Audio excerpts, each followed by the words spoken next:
we're going to be going over IRS Form 4506-T-EZ, Short Form Request for Individual Tax Return Transcript. So there are a couple of ways to request a tax return transcript from the IRS. We should probably take some time to talk about what a tax transcript is and how you might request one through the IRS. So a tax transcript provides certain tax history information from your previously filed income tax returns in case you've lost or misplaced or your files have been stolen. Then you can request the tax account transcript that shows your basic history to include if there are one or more years where you still have an outstanding balance, your tax transcript will show that. Filing methods, filing statuses, your tax bills from previous years, so on and so forth.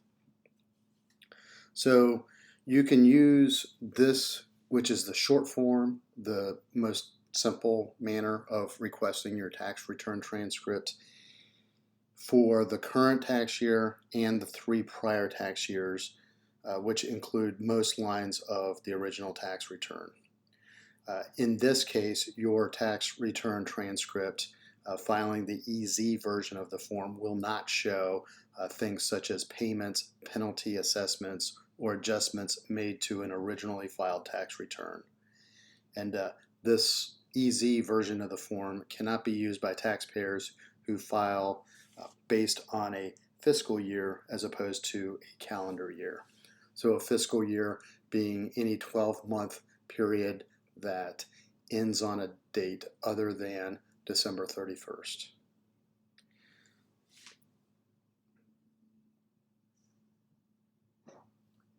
So we're going to take some time to go through this tax form. It's fairly straightforward. The entire application is on one page. So let's go ahead and get started. We'll enter the name of the taxpayer as shown on the tax return. We'll enter the taxpayer's information as follows. On line 2, if you are looking for the status of a joint return, then you would enter your spouse's name. So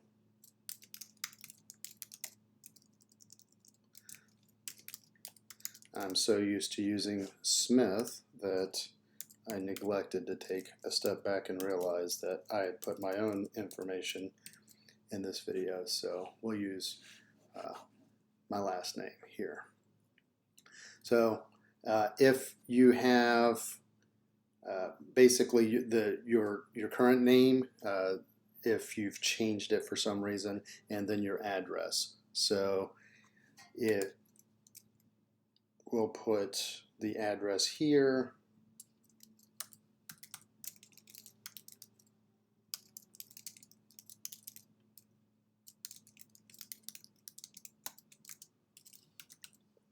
So this is your current address, or at least in my case, it is my current address. And then if there was a previous address that was shown on that last tax return, then you would indicate that here. So we'll just use the address of a place where I used to live.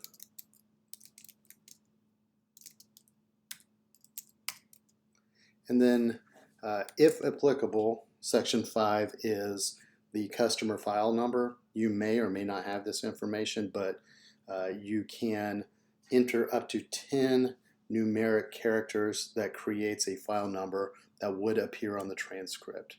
So this should not contain your social security number, but if you want to put a file number in here, you can do that. So since my social security number is 1, 2, 3, 4, 5, 6, 7, 8, 9, and the inverse belongs to my wife, we'll simply put customer file number 1. So since July 2019, the IRS has indicated that they will only mail tax transcripts to the address of record. So you'll need to make sure that your address of record is up to date. I'm taking one quick look at the form instructions.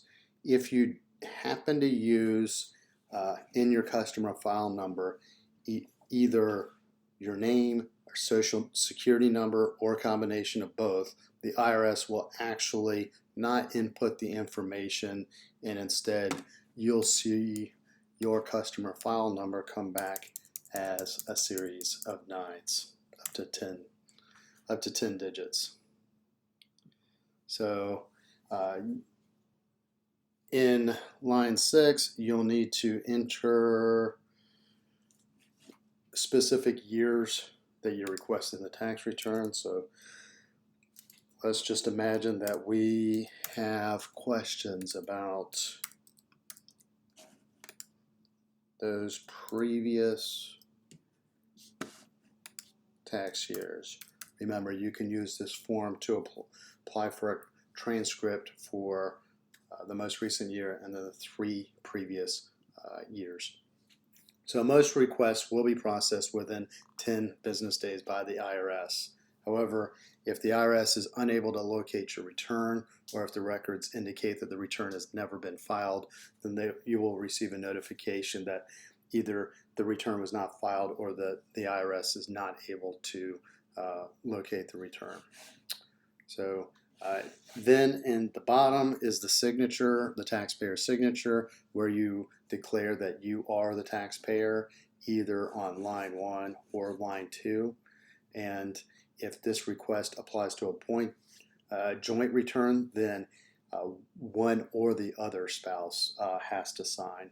Specifically, you do not have to have both spouses sign, only one. Transcripts of jointly filed tax returns may be furnished to either spouse.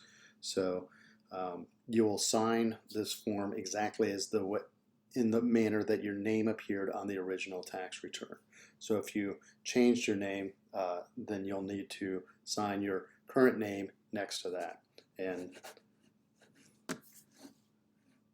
then you'll enter the phone number of the taxpayer either on line 1A or line 2A, whichever one is applying. So you'll also need to check this box here saying that you have read the attestation clause and that you have the authority to sign the form.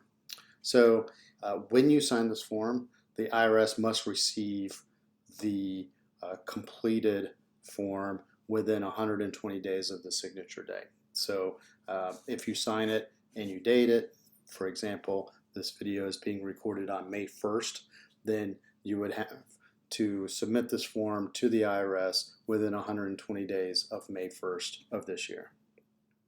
So on the back of this form are the mailing addresses. So if you lived in one of these states, then you would mail or fax to the Internal Revenue Service at the corresponding address. So you can look on the back of the form for your state or overseas territory. If you are filing from overseas, foreign country or one of the U.S. territories, or if you're in the military and you have an APO or FPO address, then you would mail to this Austin address.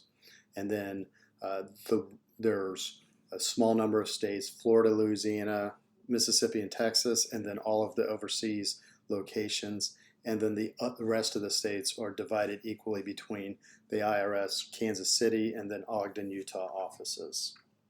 So that is it for this form. According to the Paperwork Reduction Act, it should take about 9 minutes to learn about this form, maybe about 20 minutes to prepare the form, although this video indicates you can do this much more quickly, and then assembling and sending the form to the IRS might take 20 minutes. So just one last review to make sure we covered all the bases here.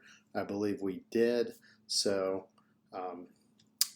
if you have any questions or if you wanted to go in more depth, we've written an article which you can reach on our website, teachmepersonalfinance.com. Simply type in IRS form 4506-T-EZ in the search bar, and you'll see our article. If you like our articles, please subscribe to our newsletter. If you like our YouTube videos, then subscribe to our YouTube channel. And as always, if you have any questions, comments, or concerns, please post them in either the comment section or you can send me an email. Thank you very much.